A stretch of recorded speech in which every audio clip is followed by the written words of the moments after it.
Del lado de los conservadores, su literatura testimonial también versa en explicar a qué se debieron derrotas como las de Peralonso, buscando librarse de forma alguna de sus responsabilidades. Al igual que los liberales, también habían figuras reconocidas en el ámbito nacional que buscaban alzarse con la victoria de los 1000 días, que a la postre les sirviera como una plataforma de lanzamiento para llegar a la presidencia de la República.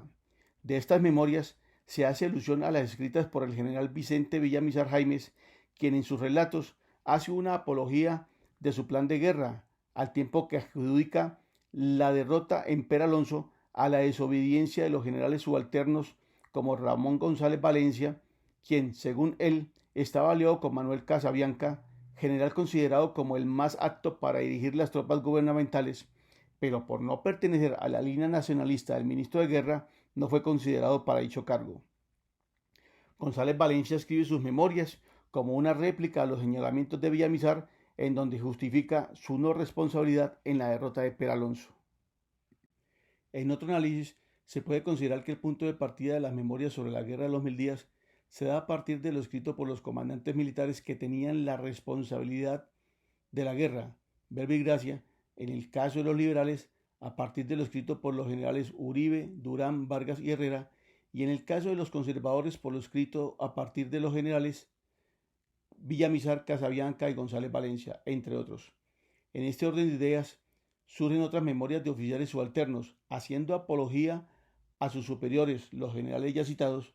en donde y dada la férrea lealtad se hacen evidentes rasgos de parcialidad y de acomodamiento de los hechos para asaltar la memoria de sus respectivos jefes.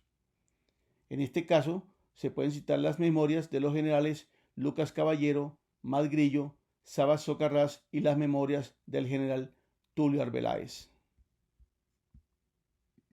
A partir de la década de los 30 del siglo XX y tras el fin de la hegemonía conservadora, se pasa a una narración en donde los liberales destacan sus triunfos y reducen la magnitud de sus derrotas. En este lapso de mandato liberal se hace referencia a las memorias del general Carlos Chaparro Monco, un soldado en campaña, y la obra del general Joaquín Tamayo, La Revolución de 1899. Del lado conservador, es pertinente mencionar en este tiempo las memorias del general Víctor Manuel Salazar, Memorias de Guerra. Respecto de la historiografía a partir de la década de 1960, en donde surge el concepto de la nueva historia y la profesionalización de la investigación histórica en Colombia, se tiene la compilación de Memorias de un país en guerra, de los autores Gonzalo Sánchez Gómez y Mario Aguilera Peña, texto en el cual una serie de especialistas presentan sendos capítulos referentes a la Guerra de los 1000 días, brindando un análisis muy completo sobre la historia de este conflicto, desde los campos económicos, político, militar, social y cultural. En este destacado texto surge un tercer modelo de interpretación basado en el análisis histórico de otras tendencias como una forma excepcional y alternativa para encarar el presente. La perspectiva de análisis no es tan monótona como la proporcionada por las memorias escritas a inicios del siglo o las escritas durante el periodo liberal entre la década de los 40 y 50. En este ciclo historiográfico también se encuentran otros estudios como Los guerrilleros del 900 de Carlos Eduardo Jaramillo, destacado como un trabajo de investigación histórica o social muy acucioso que resulta por su énfasis en la vida cotidiana de los combatientes durante la guerra, en especial las fuerzas liberales que operaban en el departamento del Tolima.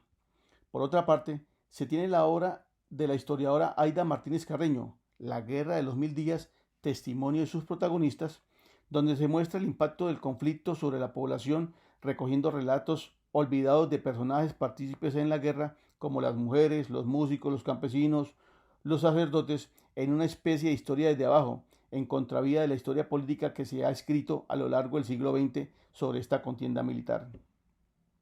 En alusión a la historia económica, en los años 70 y 80 se presenta una inclinación temática de la historiografía colombiana por este tema. Como es sabido, el tema del café fue una de las causas que motivó la confrontación de los 1000 días.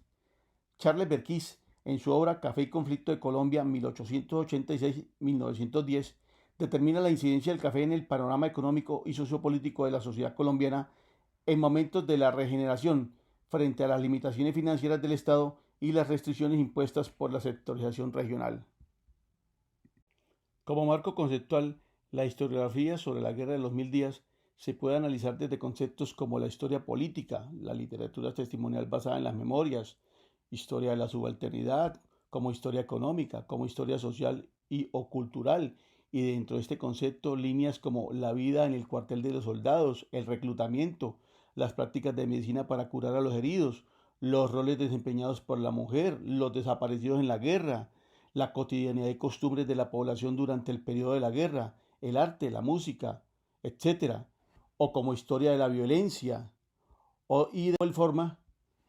como historia de los medios de comunicación que circulaban para la época, e incluso desde la historiografía literaria basada en las novelas, teniendo en cuenta la delgada línea que hay entre la ficción y la realidad que es propia de esta clase de literatura.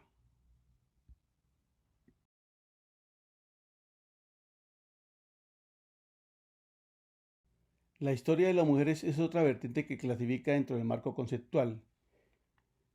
Desde esta noción es factible recabar ante la luz histórica la actividad de las mujeres a lo largo de la Guerra de los Mil Días, resaltando el lado femenino de las diferentes participantes en la guerra, equiparándola frente al de los hombres, quienes por lógica fueron los protagonistas de este evento, mostrándoles que pese a la calificación de la mujer por algunos de sexo débil, pueden estar a la altura de cualquier labor considerada exclusiva de los hombres, como en este caso el de la guerra. La historiografía colombiana conserva algunos trabajos sobre la participación de la mujer en la Guerra de los Mil Días, destacándose entre estos los de Aida Martínez Carreño como su ponencia Mujeres en pie de guerra y su artículo Las capitanas de los Mil Días, participación de las mujeres en la guerra y el apasionado testimonio de una de ellas, en donde se hace una descripción general de los roles que desempeñaban las mujeres a través de las vivencias de algunas de ellas. De la misma autora también es de destacar el trabajo La Guerra de los Mil Días, testimonio de sus protagonistas, el cual nos ofrece un informe cuantitativo de las mujeres incorporadas en diferentes batallones de las tropas del gobierno, así como otros relatos de algunas de ellas. Carlos Eduardo Jaramillo, en su texto Las Juanas y los Niños de la Revolución, aporta de igual forma un análisis sobre la participación de las mujeres, no solo en el apoyo logístico y espiritual de las tropas en retaguardia, sino también ofrece relatos de muchos combatientes que estuvieron en el frente de combate. Por último, Álvaro Tirado Mejía expone en su acápite Aspectos sociales de las guerras civiles en Colombia, un análisis dedicado a la participación de las mujeres en las guerras del siglo XIX y sus roles desempeñados durante la Guerra de los Mil Días. Como un tercer concepto se tiene el de la historia militar. En este enfoque historiográfico los personajes son del orden político y del alto mando militar, quienes como directos responsables de la guerra disponen de las tropas en el teatro nacional y en el campo de combate. Para este análisis se tiene inicialmente que la fuente primordial para el estudio de las diferentes batallas libradas durante la Guerra de los Mil Días es lo condensado en las diferentes memorias escritas por los militares presentes en el conflicto, de donde se debe tener en cuenta los sesgos políticos de cada autor.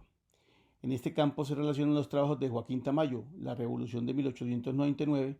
quien expone un análisis sobre las batallas de Bucaramanga, Peralonso y Palo Negro.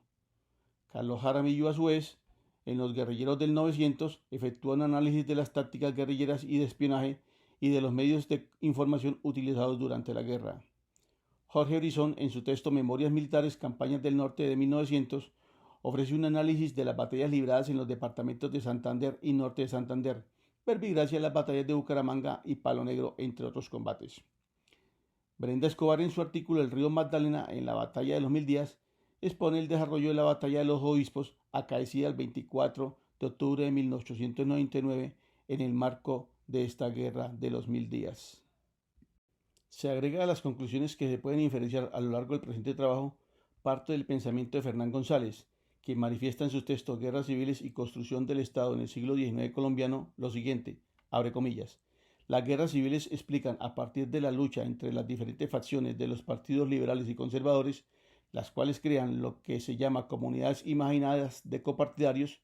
organizaciones en donde se recrea la construcción de la nación y se genera la guerra, cierra comillas. Para este autor, en las diferentes guerras civiles del siglo XIX se contraponen dos comunidades imaginadas, mutuamente excluyentes y separadas por una bandera religiosa, que muestran las dificultades para el surgimiento y desarrollo de una conciencia común de nación. En contravía de la entidad con la nación, esta historia nos enseña que la exclusión de medio país, por motivaciones políticas de diverso orden, terminó por fortalecer la pertinencia a los partidos tradicionales como elemento de identificación más fuerte que la identidad con el propio Estado.